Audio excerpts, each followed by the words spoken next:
Dios te bendiga, este quien te habla es el copastor y capellán Heriberto Méndez González, que una vez más voy a estar por aquí compartiendo con ustedes la poderosa palabra del Señor. Y en esta ocasión quiero hablar de integridad. La integridad en el creyente. Voy a ir al Salmo capítulo 7, verso 8. Dice la palabra: el Señor juzga a los pueblos. Júzgame, oh Señor, conforme a mi justicia y a la integridad que hay en mí. Ese fue el salmista que le decía al Señor que júzgame, oh Señor, conforme a mi justicia y a la integridad que hay en mí. El mismo salmista se escudriñaba a ver si en él había integridad. Ahora, ¿qué implica la palabra integridad? Integridad implica y se deriva del adjetivo integer, que significa intacto, entero, no tocado, no alcanzado por un mal. Por lo tanto, la integridad es la pureza original y sin contacto o contaminación con un mal o un daño, ya sea físico o moral. Eso es integridad. Ahora, en el Nuevo Testamento, dice la palabra de Dios, hay un ejemplo de un hombre preocupado por el desarrollo de su hijo espiritual. Este hombre no fue otro sino el apóstol Pablo a su hijo Timoteo. Y es interesante lo que Pablo le aconseja a Timoteo. Dice la palabra que Pablo fue para Timoteo un mentor. Nosotros necesitamos un mentor que nos ayude, que nos guíe, que nos vaya formando. Claro, el mentor de los mentores se llama Jesucristo, pero necesitamos gente a nuestro alrededor que nos pueda guiar por el camino correcto y en la sana doctrina. Y sana doctrina me refiero a la Biblia interpretada correctamente con su contexto. Eso es sana doctrina. Dice la palabra en 1 de Timoteo capítulo 4, verso 12. Ninguno tenga en poco tu juventud, sino es ejemplo de los creyentes. Hay jóvenes dentro de las congregaciones que son ejemplo de los creyentes.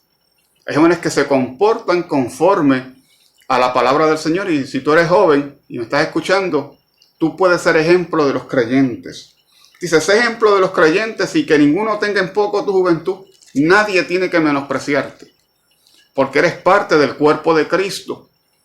Y si usted es joven, usted necesita, aleluya, integridad, porque la integridad es para los jóvenes, para los adultos y para los ancianos y para todos aquellos que invocan el nombre de Jesucristo. Dice la palabra, sé ejemplo de los creyentes en palabra, conducta, amor, espíritu, fe y pureza. Entre tanto que voy a verte, ocúpate. Fíjese, la integridad en Timoteo, ocúpate de la lectura, la exhortación y la enseñanza. Tres cosas. En la lectura, que escudriñaran las escrituras. Claro, cuando Pablo habla de las escrituras, se refiere a las escrituras del Antiguo Testamento. No está hablando de las escrituras del Nuevo, porque apenas el Nuevo Testamento se estaba escribiendo, aunque también se refería a ellas, pero más se refería a las escrituras del Antiguo Testamento. Pero ahora nosotros tenemos una ventaja, que tenemos el Nuevo Testamento y tenemos el Antiguo Testamento. Y le dijo que se ocupara de la lectura, la exhortación y la enseñanza. No descuides el don que hay en ti, que te fue dado mediante profecía, con la imposición de las manos del presbiterio. Ocúpate de estas cosas y permanece en ellas, o sea, que se ocupara y que permaneciera en ellas, para que tu aprovechamiento sea manifiesto a todos. Ten cuidado de ti mismo y de la doctrina, persiste en ello, pues haciendo esto te salvarás a ti mismo y a los que te oyeren. Pablo sabía aconsejar bien a su hijo Timoteo. Ahora, hay requisitos en el ministro, especialmente aquellos que anhelan obispado. Dice la palabra que tienen que tener requisitos. Y yo digo que el primer requisito es la integridad. Y de eso se trata este tema, esta predicación, de la integridad en el creyente. Dice la palabra en 1 de Timoteo capítulo 3, verso 1. Palabra fiel. Si alguno anhela obispado, buena obra desea. Es bueno desear el obispado. Si usted quiere ser pastor, ministro del evangelio, y estar al frente de una obra especialmente, o ser un líder, un servidor de grande responsabilidad, buena obra desea. Eso es bueno. Está deseando algo bueno. Ah, pero dice la Biblia, pero es necesario. Eso sí, si nos quiere o nos quiere. No, no, no. Es necesario que el obispo, escúchame bien, tiene que ser responsable de la administración y orientación de la iglesia local. Qué dato más curioso, escuche esto. Responsable de la administración y orientación de la iglesia local. Tiene que ser ¿qué? Una persona responsable. Que sea que el obispo, irreprensible, que nadie tenga que señalarlo. Y si te señalan y es mentira, tranquilo. Si dicen cosas contra ti y no son ciertas, tranquilo. Pero si tienen razón, ahí hay un problema. Sea irreprensible, marido de una sola mujer, sobrio, prudente, decoroso, hospedador, apto para enseñar, no dado al vino, no pendenciero, no codicioso de ganancias deshonestas, sino amable, apacible, no avaro, que gobierne bien su casa y que tenga a sus hijos en sujeción con toda honestidad. Pues el que no sabe gobernar su propia casa, ¿cómo cuidará de la iglesia del Señor? No un neófito, no sea que envaneciéndose caiga en la condenación del diablo. También es necesario que tenga buen testimonio de los de afuera, para que no caiga en descrédito y en el lazo del diablo. Alaba. Tiene que tener buen testimonio de los de afuera, que nadie tenga por qué señalarlo. Ahora, como dato curioso, existen 3 actitudes que destruyen la credibilidad de un ministro de Dios.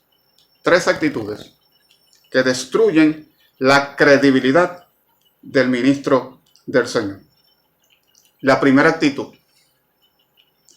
cuando se hace acepción de personas.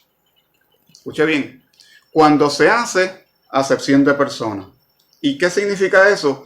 Acción de favorecer o inclinarse a unas personas más que a otras por algún motivo o afecto particular, sin atender al mérito o a la razón. Eso es cuando la persona hace acepción de personas y esos pecados delante de Dios. El ministro que haga eso no es un ministro íntegro en la presencia de Dios, ni en la presencia de aquellos que lo están observando, porque tenemos una gran nube de testigos. Dice la Biblia en Job capítulo 34, verso 19. Cuanto menos aquel que no hace acepción de personas, de príncipes, ni respeta más al rico que al pobre. O sea, Dios no hace acepción de personas, Dios no hace acepción entre el rico y el pobre. Hay congregaciones que hacen acepción de personas. Los que dan buenas ofrendas y buenos diezmos, pues son tratados mucho mejor que aquellos que no son pudientes y hacen acepción de personas. Porque aquel tiene puesto, tiene profesión, tiene un doctorado en esto, en aquello y en lo otro. Pero aquel que no tiene mucho estudio no es importante en la obra del Señor, y eso es hacer acepción de personas. Dice Proverbios capítulo 24, verso 23. También estos son dichos de los sabios. Hacer acepción de personas en el juicio no es bueno. Dicho por los sabios, dice la palabra del Señor. Ahora en Colosenses capítulo 3, verso 25, dice la palabra: mas el que hace injusticia recibirá la injusticia que hiciere, porque no hay acepción de personas para con Dios. Eso se llama favoritismo personal. Hay gente que son haciendo acepción de personas. Son personas que les encanta el favoritismo personal por X o Y razón, y esos pecados delante de la presencia del Señor, y por ende la persona no tiene integridad. Santiago capítulo 2, verso 9. Pero si hacéis acepción de personas, cometéis pecado y quedáis convictos por la ley como transgresores. Lo dice el libro de Santiago. Si haces acepción de personas, cometes pecado. Hacer acepción de personas es pecado delante del Señor. Ese es el primer punto, o la primera actitud que toman los ministros muchas veces, que hacen acepción de personas y es pecado delante de la presencia del Señor. La segunda actitud en esta hora, que toman la actitud, y es la levadura de los fariseos, que es la hipocresía. ¿Y qué es hipocresía? Bueno, cuando la persona tiene dos caras. ciertamente. Hay gente que tienen dos caras y son hipócritas. Y el que es hipócrita comete un pecado y le falla a Dios. Hipocresía, ¿qué es? Pretensión de ser lo que uno no es. Especialmente la pretensión de ser mejor de lo que uno es. Duplicidad o falta de sinceridad. Falta de sinceridad. Lucas capítulo 12, verso 1. Jesucristo dijo lo siguiente: guardaos de la levadura de los fariseos, que es la hipocresía. Y en Mateo capítulo 23, verso 1, dice la Biblia: entonces habló Jesús a la gente y a sus discípulos diciendo: en la cátedra de Moisés se sientan los escribas y los fariseos. Y así que todo lo que os digan que guardéis, guardadlo y hacedlo. Mas no hagan conforme a sus obras, porque dicen y no hacen.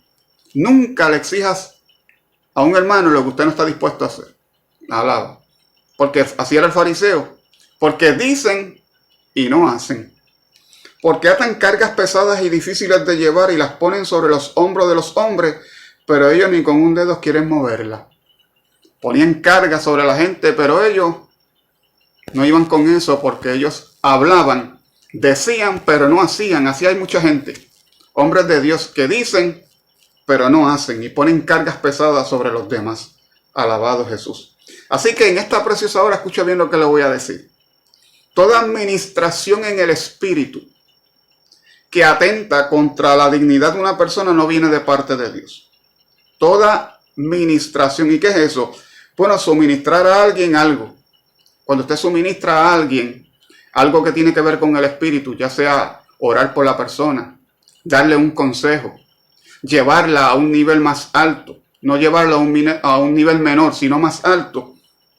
Usted está ministrándole a una persona de parte del Señor y la persona tiene que ser edificada. Si la persona no es edificada, lamentablemente usted está atentando contra la dignidad de una persona, porque lo que está haciendo no viene de parte de Dios, porque no le está añadiendo, le está restando y la está haciendo sentir incómoda. Alabado Jesús. Ahora escuche bien lo que le voy a decir en esta hora, porque es que estoy inspirado en esta preciosa hora. Hay ministros que operan desde una falsa espiritualidad. Escucha bien, ministros del evangelio, pastores, evangelistas, profetas, maestros de clases bíblicas, líderes de estos, líderes de aquellos, que operan desde una falsa espiritualidad. Número uno, son manipuladores. Les encanta manipular a los demás. ¿Usted conoce gente así? Hermano en la fe, pero te trata de manipular. No te dejes manipular de nadie, porque tú tienes dignidad.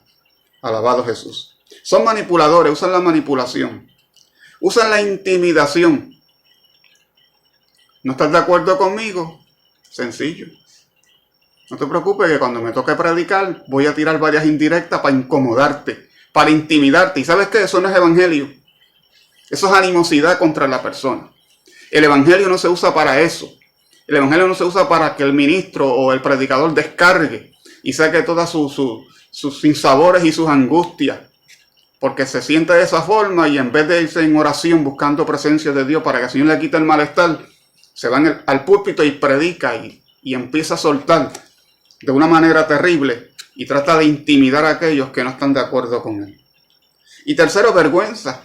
Hacen avergonzar a la gente. Cuando alguien te hace avergonzar es porque esa persona especialmente no tiene gracia de parte del Dios del cielo. Si te hace sentir incómodo. La espiritualidad es una imagen que proyectan pero que no es real. Apariencia de piedad, pero niegan la eficacia de lo mismo. Se ven motivados por el ego y los celos. El ego. Ellos quieren sobresalir, ellos son los grandes. Y muchas veces tienen ese celo, no un celo santo por la obra de Dios, sino celo en la carne. Son gente inseguras. Ministros así son ministros inseguros. ¿Por qué? Porque la excelencia de otros amenaza la mediocridad de ellos. Y por eso es que se sienten así. Y por último, le falta, que lo dejé para el último a propósito, le falta integridad. Alabado Jesús.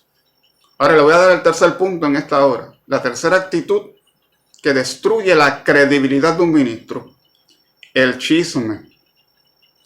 Hay ministros que les gusta llevar y traer, y eso es pecado delante de Dios. El ministro tiene que ser reservado y guardarse en su corazón lo que los feligreses le confiesan y orar y mantenerse en ese secreto, porque si lleva y trae, lo que hace es que daño, llevando y trayendo el chisme, no puede estar en la vida de un ministro. Proverbios capítulo 26, verso 20. Sin leña se apaga el fuego y donde no hay chismoso, cesa la contienda. Alaba, donde no hay chismoso, cesa la contienda. Proverbios capítulo 6, verso 19. El testigo falso que habla mentiras y el que siembra discordia entre los hermanos. Hay gente que son así, que siembran discordia entre los hermanos. Que aquel dijo de ti, que aquella dijo de ti, y empiezan a llevar y a traer, y eso es pecado delante de Dios. ¿Por qué? Porque hay creyentes que no tienen ética ministerial. ¿Y qué es la ética ministerial? Ética es la ciencia de la moral. Eso es ética, la ciencia de la moral. O sea que la meta de cada creyente es moverse toda la vida en integridad. Y le voy a dar otra definición de la palabra integridad. Integridad es la mayordomía del carácter. Se supone que las personas deben ser honestas, alaba, transparentes, confiables. De lo contrario, no hay integridad. Así que en esta preciosa hora, usted necesita ser un ministro íntegro, tener integridad, porque Dios exige de su pueblo que seamos íntegros y podamos decir como dijo el salmista: el Señor juzga a los pueblos, júzgame, Señor, conforme a mi justicia y a la integridad que hay en mí. Dios te bendiga y recuerda, tenemos que ser íntegros delante de Dios y delante de los hombres. Dios te bendiga, y si te gustó este mensaje, si te edificó esta palabra, comparte este video con otras personas que sé que se van a edificar. Dios te bendiga y que la paz de Dios, que sobrepasa todo entendimiento, guarde tu corazón y tus pensamientos en Cristo Jesús. Hacia adelante en el Señor.